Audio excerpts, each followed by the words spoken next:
بسم اللہ الرحمن الرحیم۔ السلام علیکم۔ آج 6 دسمبر بروز سوموار ہم بات کریں گے سپریم کورٹ آف پاکستان میں بڑی اہم سماعت ہوئی ہے اور مریم نواز کے فرنٹ مین نے جو آنریبل 5 رکنی بینچ تھا اس کے سامنے بدتمیزی کی ہے، اور عدالت نے جو شٹ اپ کال دی ہے اور ان کے وکیل کو جو عدالت نے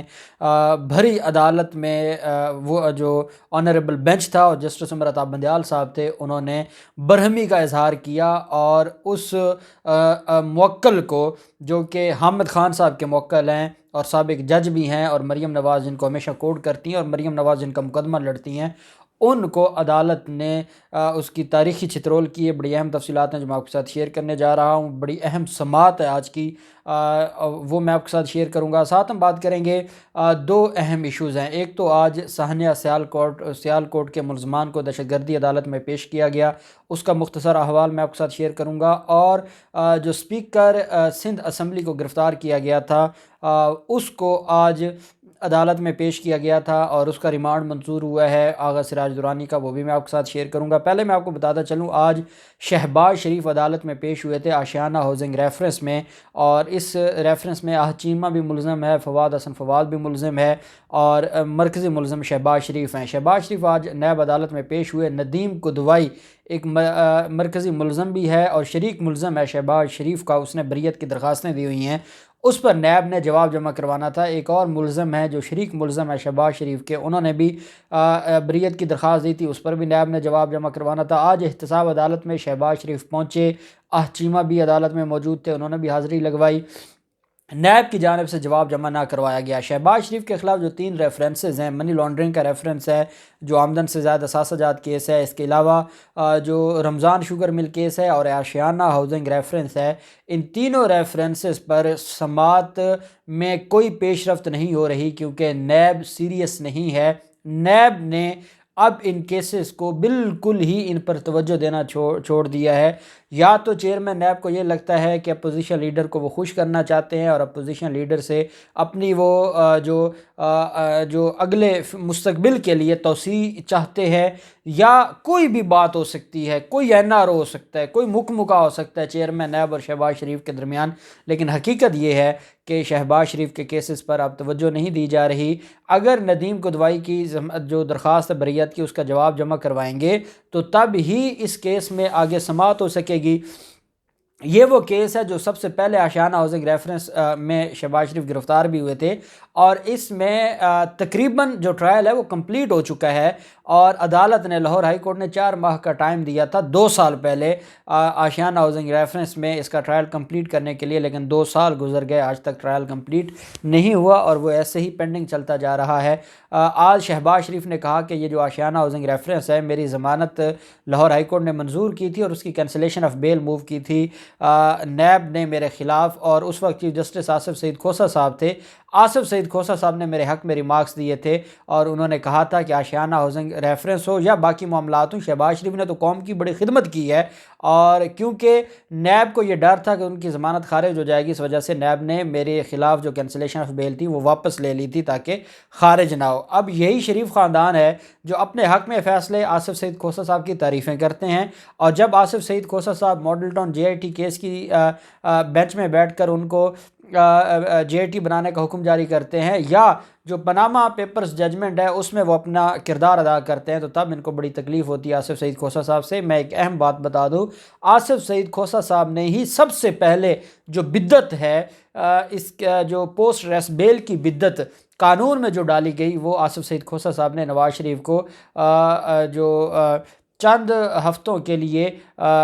جیل سے رہائی کا حکم جاری کیا تھا اور پوسٹ اریسٹ انٹرم بیل دی تھی، اور وہ ملزم جاتی عمرہ میں رہے تھے اور پھر جاتی عمرہ سے دوبارہ وہ گرفتار ہو گئے تھے، پہلے کی بات ہے۔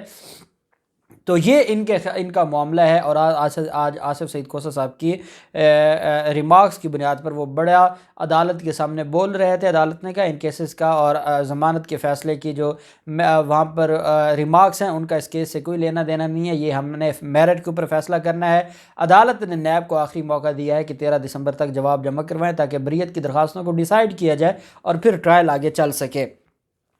دوسری طرف جو سانحہ سیالکوٹ ہے اس میں جو ملزمان تھے، مرکزی ملزمان، ان کو آج پیش کیا گیا ہے۔ 26 ملزمان کو انسداد دہشت گردی کی عدالت میں سہانیہ سیال کوٹ کے ملزمان کو گجرانوالہ کی انسداد دہشت گردی کی عدالت میں پیش کیا گیا۔ عدالت نے 15 روزہ جسمانی ریمانڈ پر پولیس کے حوالے کر دیا ہے۔ ملزمان کو میں نے آپ کو بتایا تھا کہ انسداد دہشت گردی کا جو قانون ہے نیب کی طرح اس میں بھی 90 دن تک جسمانی ریمانڈ ہو سکتا ہے، اور جو عام کرمنل میٹرز ہیں اس میں میکسیمم 14 دن کا ہے، چاہے وہ ایک دفعہ دیا جائے یا 2 4 دن کا ریمانڈ دیا جائے، تو 15 دن کا ریمانڈ دیا ہے۔ عدالت کی جج جو تھی ATC کی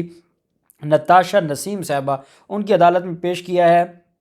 ملزمان کے جسمانی ریمانڈ کی استدعا کی گئی۔ ملزمان کی پیشی پر سیکیورٹی کے سخت انتظامات کیے گئے، اور پولیس کا کہنا تھا کہ جو سری لنکن شہری قتل کیس میں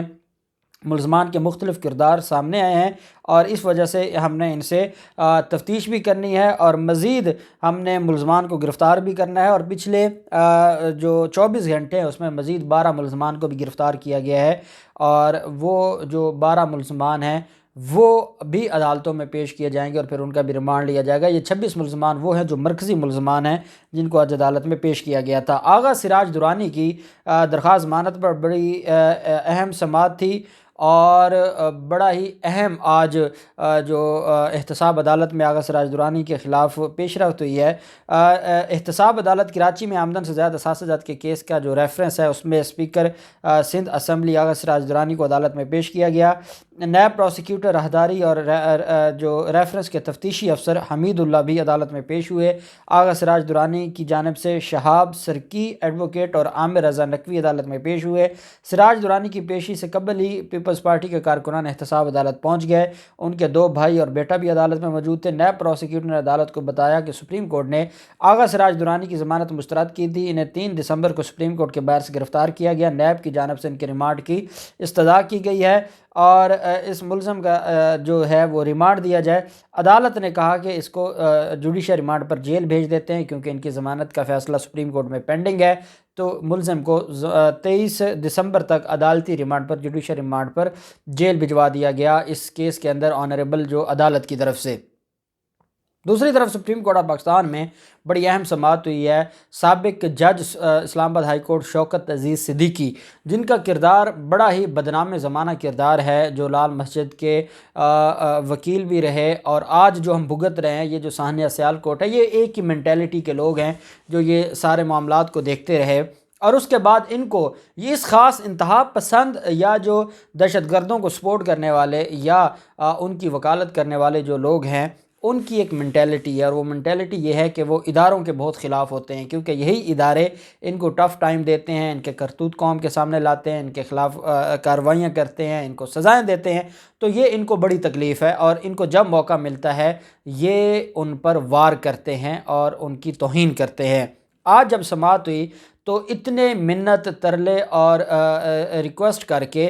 یہ اپنا کیس فکس کرواتے ہیں۔ بینچ بنتا ہے، 5 رکنی بینچ تھا عمر عطا بندیال صاحب کی سربراہی میں، اور اس کے سامنے بدتمیزی کرتے ہیں۔ جب یہ بدتمیزی کرتا ہے شوکت عزیز صدیقی عدالت میں، تو ان کے جو وکیل ہیں حامد خان صاحب، جو کہ سینئر ایڈوکیٹ ہیں، ایک پروفیشنل آدمی ہیں، ایک لائق وکیل ہیں، اور ان کی جو بکس ہیں وہ اتھارٹی سمجھی جاتی ہیں پنجاب یونیورسٹی لاء کالج میں، وہ ایک ماہر استاد بھی ہیں، لیکن بدقسمتی یہ ہے کہ وہ بھی اداروں اور عمران خان کے بغض میں اس حد تک نان پروفیشنل ایٹیٹیوڈ نہیں ہونا چاہیے کہ آپ کا موکل کی کیا مجال کہ وہ عدالت میں کھڑا ہو کے جج کے ساتھ بدتمیزی کرے، اور اس کا وکیل بھی عدالت میں موجود ہو، اور وہ بھی 5 رکنی بینچ، اور وہ موکل بھی وہ ہو جس کے جو سپریم جوڈیشل کونسل نے جس کو فارغ کر دیا ہو عہدے سے یا اس نوکری سے، اور وہ ایکسٹرا آرڈینری ریلیف لینے کے لیے ریٹ جورسڈکشن میں سپریم کورٹ آف پاکستان میں کوئی درخواست دائر کرے، اور پھر وہ بدماشی بھی کرے، تو یہ ایسے 2 چیزیں، بدماشی اور معافی، یہ 2 اکٹھی نہیں چل سکتی۔ لیکن شوکت عزیز صدیقی کیونکہ مریم نواز پیچھے سے پمپ کرتی ہیں، جیسے ایک وقت تھا کہ قاضی فریسہ صاحب کے کیس میں ان کو پمپ کرتی تھیں، اور وہ عدالت کے اندر بڑی عجیب باتیں کر جاتے تھے،